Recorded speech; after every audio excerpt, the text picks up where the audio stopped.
बिस्मिल्लाहिर्रहमानिर्रहीम। अस्सलाम वालेकुम नादरीन, आप यूट्यूब चैनल देख रहे हैं। मैं इमरान खान हूँ। जिस वक्त मैं ये वीलॉग रिकॉर्ड कर रहा हूँ तो इसके चंद घंटों के बाद अलकादर यूनिवर्सिटी वाला जो केस है उसका फैसला सुनाया जाएगा। इसके दो नाम है इस केस के, एक नाम है अलकादर यूनिवर्सिटी का केस और दूसरा नाम है 190 मिलियन पाउंड का केस। तो एक्चुअली जो ये केस है वो अलकादर यूनिवर्सिटी का केस है, लेकिन इसको अलकादर यूनिवर्सिटी के केस की बजाय 190 मिलियन पाउंड का केस इसलिए कहा जाता है ताकि इमरान खान साहब को बदनाम किया जा सके। ये 190 मिलियन पाउंड या अलकादर केस का किस्सा है क्या, इसके बारे में आज इस वीलॉग में मैं आपको बताऊंगा। लेकिन ये फैसला सुनाया जाए इससे पहले ये फैसला सुनाया जा चुका है। जो लोग एस्टेब्लिशमेंट के करीब हैं, ख़ासतौर पे जो सहाफ़ी हैं, उन्होंने इसके बारे में बता दिया पहले से। कोई कह रहा है जी 10 साल की सज़ा है, कोई कह रहा है 14 साल की सज़ा है, कोई बता रहा है कि इमरान खान को कुछ सज़ा ज़्यादा होगी, कुछ कह रहे हैं कि इमरान खान की निस्बत बुशरा बीबी को सज़ा कुछ कम होगी। फैसल वाडा भी अपना फैसला सुना चुके हैं। मुस्लिम लीग नून के सियासतदान तलाल चौधरी और ख्वाजा आसिफ, ये दोनों भी एस्टेब्लिशमेंट के बहुत करीब हैं। इन दोनों ने भी प्रेस कॉन्फ्रेंस कर दी गुज़िश्ता रोज़। तो ये सारे अपना फैसला सुना चुके हैं कि जनाब इमरान खान साहब के साथ अलकादर यूनिवर्सिटी वाले केस में उन्हें सज़ा होने जा रही है। ये वो पहला केस है नादरीन जो पाकिस्तान की एस्टेब्लिशमेंट ने बनाया था जनरल बाजवा के दौर में इमरान खान साहब के खिलाफ। जब इमरान खान साहब को इक़्तिदार से निकालने का फैसला हुआ था तो सबसे पहले अलकादर यूनिवर्सिटी के केस के ऊपर काम शुरू किया गया था और उस वक्त एस्टेब्लिशमेंट को यह लग रहा था कि कोई इमरान खान के खिलाफ इस केस की बुनियाद के ऊपर बड़ी कार्रवाई डाली जा सकेगी। इस केस के बारे में कई मरतबा इमरान खान साहब ने भी बात की है। शहजाद अकबर जो है वो इसके बारे में बहुत बात करते रहे माजी में। इसके फैक्ट्स तो बहुत सारे आपको पता है, लेकिन मोटी चीज़ें आज कुछ मैं आपको बताऊंगा। क्योंकि जब एस्टेब्लिशमेंट ने इमरान खान के खिलाफ फैसला कर लिया तो उन्होंने सहाफ़ियों से रब्ते किए, बहुत सारे लोगों को कहा जनाब कि ये हुकूमत अब जाने वाली है तो आप ज़रा इनकी कारकर्दगी का जायज़ा लेना शुरू करें। तो जब उनसे सवालात किए गए तो उन्होंने जो सबसे पहली फ़ाइल बनाई थी इमरान खान के खिलाफ वो ये फ़ाइल थी और मैंने ये फ़ाइल देखी। यानी बतौर एक सहाफ़ी मुझे जब पता चला कि जनाब एक फ़ाइल अब गर्दिश कर रही है तो मैं फ़ाइल तक पहुँचा, बल्कि मुझे पहुँचाया गया। और जब मैंने जाके ये फ़ाइल देखी तो मैंने चंद सवालात किए और पहले ही दिन उन सवालात के नतीजे में वो ऑफिसर्स बेचारे चुप रह गए, उनके पास जवाब ही कोई नहीं था। तो मुझे और बहुत सारे और सहाफ़ियों को ये इन्फॉर्मेशन दी गई, जैसे कि अभी भी इन्फॉर्मेशन आती है मेरे पास, तो आज दिन तक आती है इन्फॉर्मेशन और मैं उसको वेरीफाई करता हूँ, चेक करता हूँ, तो जो ठीक लगती है उसके ऊपर हम बात करते हैं। बाद औक़ात गलत इन्फॉर्मेशन आती है, जैसे कि ये इन्फॉर्मेशन थी। जब इस केस को मैंने पढ़ा तो पढ़ने के बाद मैंने 4 सवालात पूछे थे उस वक्त जो ऑफिसर था उससे। मैंने कहा जी आपने इसको पढ़ा है? उसने कहा जी बिल्कुल मैंने इसको पढ़ा है। मैंने कहा जी मेरे 4 सवाल है कि इसमें सबसे पहले मुझे ये बताएं कि इमरान खान को मिला क्या। तो इसका उनके पास कोई जवाब नहीं था। दूसरा मैंने पूछा कि ये पैसा इस वक्त कहां पर है, तो उन्होंने कहा जी सुप्रीम कोर्ट के अकाउंट में है। तीसरा मैंने उनसे पूछा कि क्या बुशरा बीबी या इमरान खान के दस्तखतों से या उनके अकाउंट्स में कोई पैसा आया, कोई ट्रांजैक्शन हुई उनके पास, तो इसका भी उनके पास कोई जवाब नहीं था। उन्होंने कहा जी ऐसा कुछ नहीं हुआ। एक सवाल मैंने और किया था, तो मैंने उनसे 4 सवालात पूछे, तो उन चारों सवालों के उनके पास जवाब नहीं थे। तो जब मैंने इमरान खान साहब को इसको पढ़ने के बाद केस को सवालनामा भिजवाने के लिए रब्ता किया तो उन्होंने कहा जी आ जाए, आके पूछ लें आपने जो पूछना है। तो तब इमरान खान साहब ने इस केस के बारे में मुझे कुछ चीज़ें बताई थी और उन्होंने पाकिस्तान के बहुत सारे और लोगों को, मीडिया को भी उन्होंने ओपनली बताया कि एक्चुअली ये केस था क्या। एक्चुअली इस 2 चीज़ों को जोड़ा जाता है। एक, इमरान खान साहब ने बनाई एक यूनिवर्सिटी अलकादर यूनिवर्सिटी जहां पे बच्चे तालीम हासिल कर रहे हैं, और दूसरा केस है कि मलिक रियाज का एक पैसा पड़ा हुआ था बरतानिया में, वो पैसा पाकिस्तान वापस आया। तो इन दोनों केसों को जोड़ा जाता है। क्या इन्हें जोड़ा जा सकता है या नहीं, तो जरा टाइमलाइन को आपको देखना पड़ेगा। बकौल इमरान खान साहब के, ये इमरान खान साहब ने सीरत नबी पर रिसर्च के लिए एक अलकादर यूनिवर्सिटी बनाने का फैसला किया जहां पे जदीद उलूम भी पढ़ाए जाएंगे। ये यूनिवर्सिटी इस वक्त बनी हुई है और यहां पे जो है वो बच्चे तालीम हासिल कर रहे हैं। इस यूनिवर्सिटी के लिए मलिक रियाज ने जो है वो स्पॉन्सर किया, उन्होंने ज़मीन वगैरह भी दी। बहुत सारे और इन्वेस्टर्स हैं जिन्होंने उसके अंदर इन्वेस्ट किया, बहुत सारे लोगों ने उसके अंदर जो है वो चंदा दिया, जो लोग देते हैं चैरिटीज़ वगैरह। तो वो जब पैसा इकट्ठा हुआ तो फिर उसका इफ्तिताह हुआ। अच्छा, ये जो ज़मीन दी गई ना, मलिक रियाज ने ज़मीन दी थी, ये 2018 में दी थी। 2018 याद रखिएगा, 2018 के इख्तिताम पे ये ज़मीन मलिक रियाज ने दी थी और मई 2019 में इसका इफ्तिताह हो गया था। मई 2019 में इफ्तिताह हुआ तो जून, जुलाई, अगस्त, सितंबर, अक्टूबर, नवंबर, दिसंबर, इसके इफ्तिताह के 7 महीने के बाद एक काबीना के सामने एक मैटर आता है जिसमें बताया जाता है कि बर्तानिया की एक नेशनल क्राइम एजेंसी है, उसने वहां पे कोई मशकूक ट्रांजैक्शन पकड़ी है और उसकी बुनियाद के ऊपर मलिक रियाज के साथ, क्योंकि पैसा जो है मलिक रियाज के बेटे हैं और मलिक रियाज का बेटा अली रियाज उनका नाम है, उनके नाम के ऊपर जनाब वहां पे एक कंपनी है और वो जो कंपनी है अल्टीमेट होल्डिंग उसका नाम है। उस कंपनी के नाम के ऊपर वो उन्होंने एक प्रॉपर्टी खरीदी थी शरीफ खानदान से।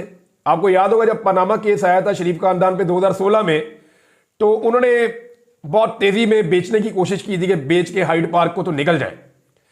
तो उस वक्त इस कंपनी ने खरीदा था जो मलिक रियाज साहब के बेटे की है। बाद में जब यह मामला नेशनल क्राइम एजेंसी के पास गया तो फिर नेशनल क्राइम एजेंसी ने मलिक रियाज और उनके बेटे के जो पैसे थे इस कंपनी के अंदर 190 मिलियन पाउंड, वो पैसा उन्होंने फ्रीज कर दिया। फिर मलिक रियाज साहब का और बर्तानिया की जो नेशनल क्राइम एजेंसी है उनका एक मुआहदा हुआ, खुफिया मुआहदा, और उस मुआहदे में यह तय पाया कि जनाब ये पैसा हम पाकिस्तान वापस ले जाएंगे। अब जब ये पैसा वापस पाकिस्तान लाने की बात हुई तो फिर पाकिस्तान की गवर्नमेंट को इसके बारे में पता चला, पैसे के बारे में। तो अब पाकिस्तान की गवर्नमेंट के पास दो रास्ते थे जो इस काबीना के अंदर आए।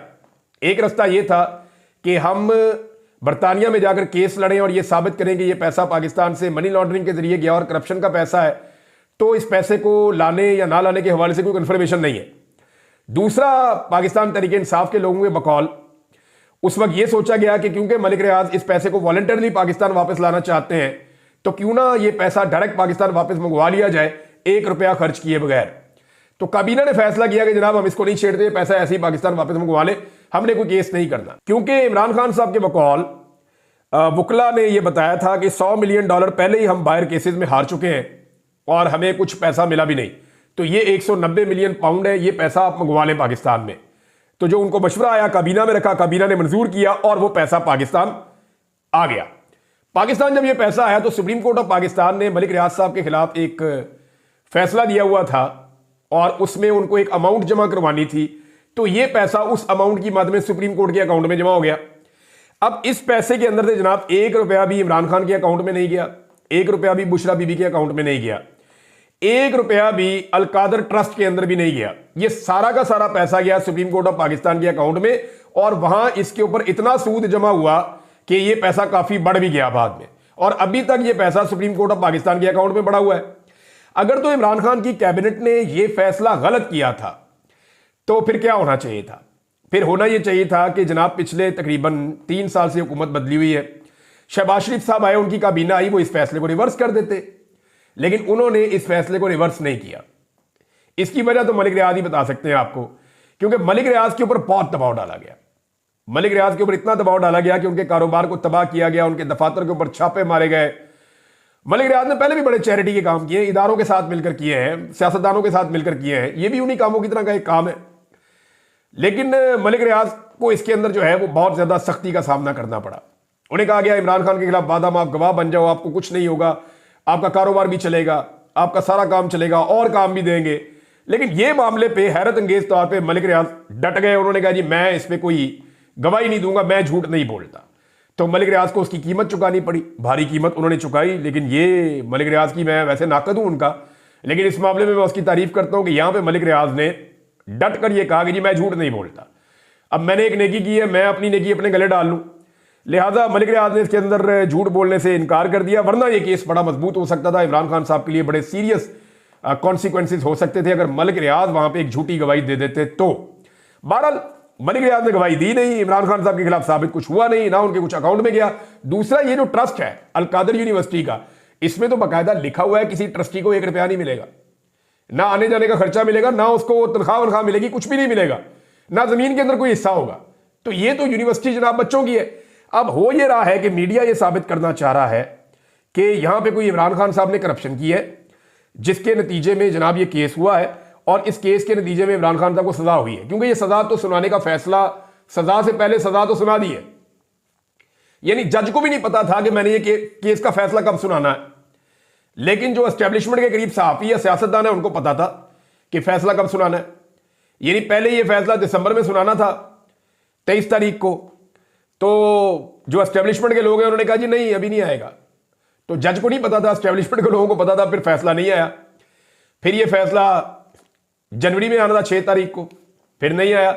लेकिन जज साहब को और उनके अमले को बाद में पता चला, एस्टेब्लिशमेंट के करीबी सहाफियों को पहले पता चल गया। अब एस्टेब्लिशमेंट के करीबी सहाफी कह रहे हैं जी फैसला इमरान खान के खिलाफ आ जाएगा।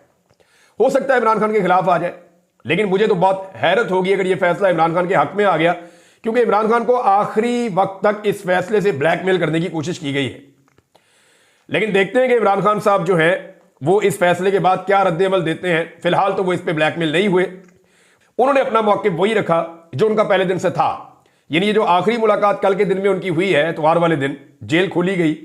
अब आप इमरान खान की ताकत का अंदाजा कर लें कि वो एतवार को भी जेल खुलवा लेता है और एतवार को जेल खोलनी पड़ जाती है, लेकिन इमरान खान साहब ने अपना मौक़िफ़ नहीं बदला। तो असाब की इस लड़ाई में इमरान खान साहब को शिकस्त देना बहुत मुश्किल है। अब पाकिस्तान का मीडिया जो है उसकी ड्यूटी यह है कि साबित करो या प्रोपेगेंडा करो किसी तरह भी कि जनाब जैसे नवाज शरीफ के खिलाफ फैसला आया था वैसे ही इमरान खान के खिलाफ फैसला आ गया। अगर इमरान खान के साथ ज्यादती हो रही है तो फिर नवाज शरीफ के साथ भी ज्यादती हो रही थी। अगर ये अलकादर यूनिवर्सिटी है तो वहां पे नवाज शरीफ का जो लंदन का अपार्टमेंट है या वो जो बहुत बड़ा महल है हाइड पार्क का, वो भी ऐसे ही केस है। तो जनाब मैं कुछ चीजें आपके सामने रख देता हूं इस हवाले से, इससे पहले कि मीडिया प्रोपेगेंडा करे। ये मैं आपके सामने रखने वाला हूं कि नवाज शरीफ का जो अमल था और इमरान खान का जो अमल है उसमें फर्क क्या है। नवाज शरीफ ने जाती जागीर जाती प्रॉपर्टी बनाई, इमरान खान साहब ने यूनिवर्सिटी बनाई, यानी दोनों केसों में फर्क है। वो नवाज शरीफ के बच्चों के नाम पे है, ये इमरान खान साहब ने कौम के बच्चों के नाम पर किया है। वहां पे आज भी महल्लाती साजिशें होती हैं, लंदन प्लान होता है, इस तरह की चीजें होती हैं। और यहां पे अलकादर यूनिवर्सिटी में सीरतुन नबी पढ़ाई जाती है। वहां सिर्फ मखसूस किस्म की एलीट दाखिल हो सकती है शरीफ खानदान को मिलने के लिए, और यहां जो है वो गरीबों के बच्चे जाकर पढ़ते हैं। ये जो है नस्ल दर नस्ल शरीफ खानदान के पास रहेगी और ये प्रॉपर्टी इनके बच्चों को जाएगी। जबकि अलकादर यूनिवर्सिटी की जो प्रॉपर्टी है उसकी मलकियत अब एक ट्रस्ट के पास है जो हमेशा ऐसे ही रहेगी और ये हमेशा कौम के बच्चों के पास जाएगी। अगर आप हाइड पार्क की वीडियोस देखें तो पाकिस्तानियों को अफसोस होता है कि ये हमारा पैसा ये कहां चला गया, इसका मनी ट्रेल नहीं है आज तक। लेकिन अगर आप वीडियोस देखें अलकादर यूनिवर्सिटी की तो आपको फख्र होता है। और अलकादर यूनिवर्सिटी की वीडियोस बनाकर प्रोपेगेंडा भी नहीं किया जा सकता। क्या दिखाएंगे, कौम के बच्चे वहां पे पढ़ रहे हैं, ये इमरान खान ने करप्शन की है कि वहां पे सीरतुन नबी पढ़ाई जा रही है बच्चों को। आज तक जो हाइड पार्क है उसकी मनी ट्रेल सामने नहीं आ सकी, जबकि पूरी ऑडिट रिपोर्ट अलकादर यूनिवर्सिटी की इस वक्त मौजूद है नैब के पास और उसमें वो कोई गलती नहीं निकाल सके। पाकिस्तान ये आज भी नवाज शरीफ के लंदन फ्लैट्स का जो है वो हिसाब किताब मांगते हैं, लेकिन यानी पाकिस्तानी पूछते हैं हमारे पैसे वहां कैसे गए, लेकिन अलकादर यूनिवर्सिटी को आज भी पाकिस्तानी पैसे देते हैं ताकि यूनिवर्सिटी चले और यहां पे बच्चे पढ़ें। तो मीडिया इससे पहले कि साबित करने की कोशिश करे दोनों एक जैसे, दोनों केस एक जैसे कोई नहीं है। मियां साहब ने अपने बच्चों की जायदाद बनाई है, मियां साहब के पास उसका कोई हिसाब किताब नहीं है। इमरान खान ने कौम के बच्चों के लिए यूनिवर्सिटी बनाई है और इमरान खान के पास उसकी एक एक रसीद और ऑडिट मौजूद है और उसके अंदर कोई गलती नहीं निकाल सके। केस वो ये बनाते हैं कि क्योंकि मलिक रियाज को एक सहूलत दी गई थी कि वो अपना पैसा जो नेशनल क्राइम एजेंसी के साथ उसने मुआहदा किया खुफिया, उसके नतीजे में वो अपना पैसा पाकिस्तान ला के सुप्रीम कोर्ट ऑफ पाकिस्तान के फैसले के मुताबिक वो वहां पैसा जमा करवा दे सुप्रीम कोर्ट के अकाउंट में। गया तो गवर्नमेंट के अकाउंट में ना, सुप्रीम कोर्ट गवर्नमेंट की है तो वो तो गया गवर्नमेंट के अकाउंट में गया। अब अगर तो वो फैसला गलत था तो शहबाज शरीफ साहब आके उसको बदल देते। अब तक 3 साल हो गए, किसी कैबिनेट ने उसको बदलने की जरूरत नहीं की। या तो उस फैसले को रिवर्स करते और वो ये कहते कि सुप्रीम कोर्ट ऑफ पाकिस्तान से वो पैसा निकालो और निकालकर स्टेट बैंक ऑफ पाकिस्तान में डालो। आज तक वो वाला काम भी नहीं किया। तो क्या इसमें अकेला इमरान खान कसूरवार होगा? काबीना के एक फैसले की जिम्मेदारी अकेले वजीर आजम पे कैसे आ सकती है? एक बड़ा सवाल है, इसका जवाब किसी के पास नहीं है। दूसरा यह है कि क्या मलिक रियाज साहब जो है उनके बगैर इमरान खान साहब को आप फिक्स कर सकते हैं? वो भी आप नहीं कर सकते। इस केस में अकेले इमरान खान को फिक्स करना तकरीबन नामुमकिन था, लेकिन अगर आज इमरान खान साहब को फिक्स कर दिया गया तो इसका इंपैक्ट जो है वो क्या होगा, जरा ये आप पहले अंदाजा कर लें। इससे जो है ना वो इमरान खान साहब की पॉपुलैरिटी में मजीद इजाफा ही होगा।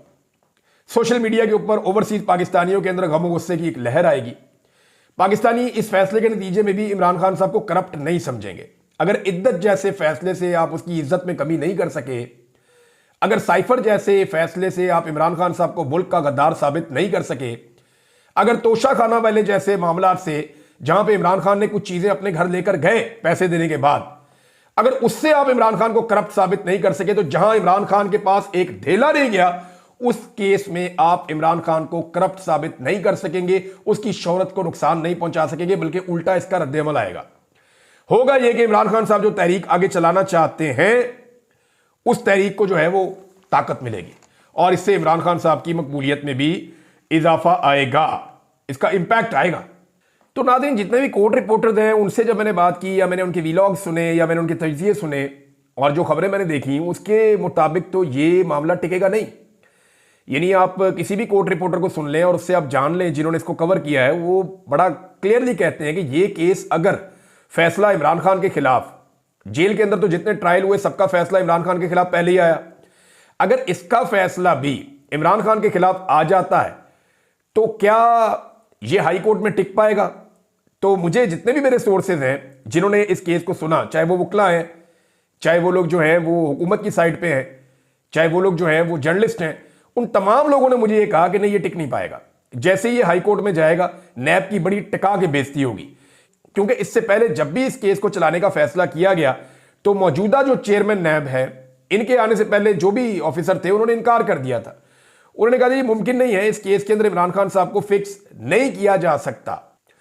इमरान खान को कोई भी सजा देने से पहले सिस्टम ने हमेशा ये उम्मीद की कि ये वाली सजा इमरान खान को तोड़ देगी, या उन्हें लगा कि ये वाली सजा जो है वो इमरान खान साहब को अवामी मकबूलियत को नुकसान पहुंचाएगी। लेकिन हर सजा के बाद इमरान खान साहब का ना सिर्फ सियासी कद बड़ा हुआ, बल्कि इमरान खान साहब के अज़म में मजीद इजाफा हो गया और वो मजीद पुख्तगी के साथ अपने मिशन पर लग गए। इमरान खान साहब को मिलने वाले बहुत सारे लोग अब ये कहते हैं कि इमरान खान का ये कहना है कि इक़्तिदार के लिए नहीं, मैं इस सिस्टम को अब ठीक करूंगा, और अगर वो वाकई इस मिशन पर लग गए हैं तो फिर ये सिस्टम ठीक हो जाएगा। क्योंकि और भी बहुत सारे सियासतदान हैं जो अंदर से इस सिस्टम को ठीक करना चाहते हैं, लेकिन वो मजबूर हैं बेचारे, और खौफ की वजह से कभी वो इमरान खान से डरते हैं, कभी वो एस्टेब्लिशमेंट से डरते हैं, लेकिन जो खौफ है उसकी वजह से वो सिस्टम को दुरुस्त करने से कतराते हैं। लेकिन अगर इमरान खान साहब ने और बाकी सियासतदानों ने किसी वक्त मिलकर यह फैसला कर दिया कि हमने मिलिट्री एस्टेब्लिशमेंट को पाकिस्तान की सियासत से दूर करना है, तो ये पाकिस्तान का सबसे बड़ा भला हो जाएगा। मैं बार बार ये बात करता हूं। नाज़रीन, दूसरी जानिब एक रिपोर्ट यह है कि ओवरसीज पाकिस्तानियों से लगातार राब्ते किए जा रहे हैं। जितना भी अमला है फॉरेन ऑफिस का, वो और जितने भी वहाँ एम्बेसीज हैं, वो लोग पूरा जोर लगा रहे हैं और कोशिश कर रहे हैं कि जो एक्टिविटीज़ जनवरी के महीने में मिड के बाद से लेके आखिर तक होने वाली है, उनको किसी तरह रोका जाए। अमेरिका में बहुत कोशिश की जा रही है, बरतानिया में कोशिश की जा रही है कि पार्लियामेंट्री ब्रीफिंग जो है उसके अंदर जो लोग जा रहे हैं वो बातें ना करें जो बातें उन्होंने करने का फैसला किया है। दूसरी जानिब जो ओवरसीज पाकिस्तानी है, उनका कहना है कि जनाब हमारा कोई किसी सियासी जमात के लिए हम ये नहीं कर रहे, हम ये काम पाकिस्तान के लिए कर रहे हैं। जब तक पाकिस्तान में इन मुल्कों की तरह रूल ऑफ लॉ नहीं होगा, जब तक पाकिस्तान में इंसानी हकूक की पामालियाँ बंद नहीं होंगी, जब तक मैंडेट का एहतराम नहीं होगा, तब तक पाकिस्तान आगे नहीं बढ़ेगा। लिहाजा हम तो आवाज़ उठाएंगे। यही बात जो है अमेरिका में भी ओवरसीज पाकिस्तानी कर रहे हैं। हालांकि इसमें पाकिस्तान तहरीक इंसाफ के लोग भी शामिल हैं, लेकिन अक्सरियत ऐसे तगड़े पाकिस्तानियों की है जो वहाँ पे काफ़ी इन्फ्लुएंस रखते हैं। यही लोग जो है वो पाकिस्तान का बहुत फ़ायदा कर सकते हैं, और मेरे ख्याल में ये फ़ायदा ही कर रहे हैं, क्योंकि इंसानी हकूक के लिए, डेमोक्रेसी के लिए, मैंडेट के एहतराम के लिए और रूल ऑफ लॉ के लिए आवाज़ उठाना और पाकिस्तान में इसको इंश्योर करना, इससे बेहतर जिम्मेदारी कोई और हो नहीं सकती जो ओवरसीज पाकिस्तानी अदा कर रहे हैं। तो लगातार दो चीज़ों के लिए दबाव डाला जा रहा है कि एक तो ये ब्रीफिंग्स ना हो, ना कांग्रेस में हो और ना ही बरतानवी पार्लियामेंट में हो, और अगर हो तो वो बहुत सतही किस्म की हो। और नंबर दो, पाकिस्तान पूरी कोशिश कर रहा है कि जो बाइंडिंग रेजोल्यूशन आ रही है अमेरिका में, कांग्रेस में, उसको अवॉइड किया जाए, क्योंकि अगर वो आ गई और सख्त नौयत की आ गई तो उसके बाद जो है वो पाकिस्तान में जो हुक्मरान तबका है, या इस वक्त जो एक पॉलिटिकल एलीट है, या वो एलीट है जिसने कैप्चर किया हुआ पूरे निज़ाम को, उनके लिए बड़े सीरियस इश्यूज हो जाएंगे। अब तक के लिए इतना ही। अपना ख्याल रखिएगा, अपने चैनल का भी। अल्लाह हाफ़िज़।